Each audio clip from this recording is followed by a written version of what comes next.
Two member countries of NATO, Poland and Finland, have both decided against supplying additional weapons to Ukraine. Poland's Deputy Prime Minister and Defense Minister announced that the country has already provided Kyiv with all the military aid it can offer. He indicated that Poland has reached its limit for supporting Ukraine. Meanwhile, Finland has ruled out sending high-precision long-range weapons, citing regional security concerns. This move reflects the broader weariness among NATO nations regarding the ongoing conflict in Ukraine.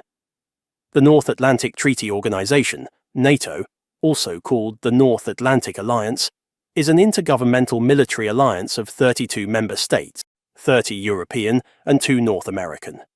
Established in the aftermath of World War II, the organization implements the North Atlantic Treaty, signed in Washington, D.C., on the 4th of April, 1949.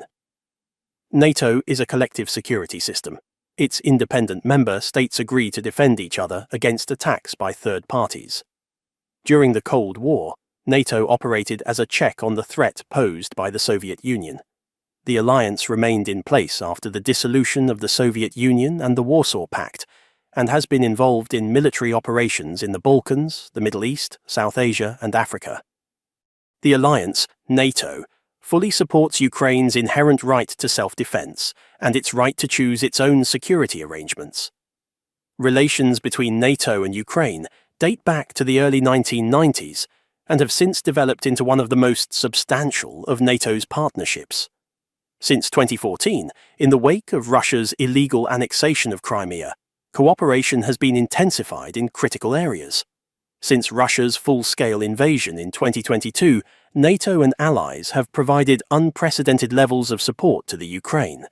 At the 2024 Washington Summit of NATO, allied leaders announced a pledge of long-term security assistance for Ukraine for the provision of military equipment, assistance and training to support Ukraine in building a force capable of defeating Russian aggression today and deterring it in the future.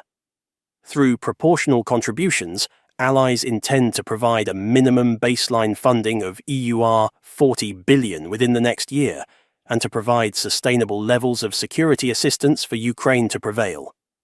Allies will report to NATO on support delivered in relation to this pledge twice per year, with the first report to include contributions delivered after the 1st of January 2024. Based on this, the Secretary-General will provide an overview of all notified contributions to allies.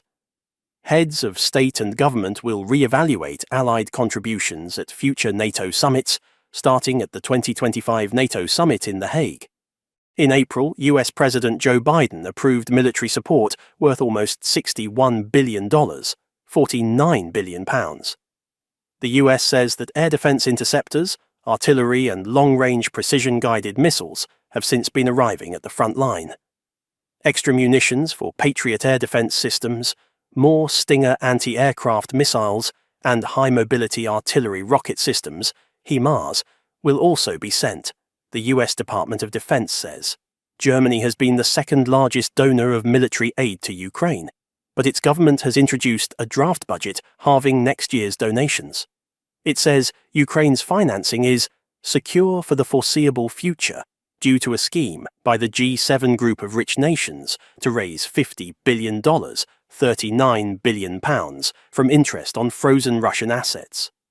In February 2024, the EU agreed a further €50 billion, £42 billion, aid package for Ukraine after Hungary stopped blocking the deal.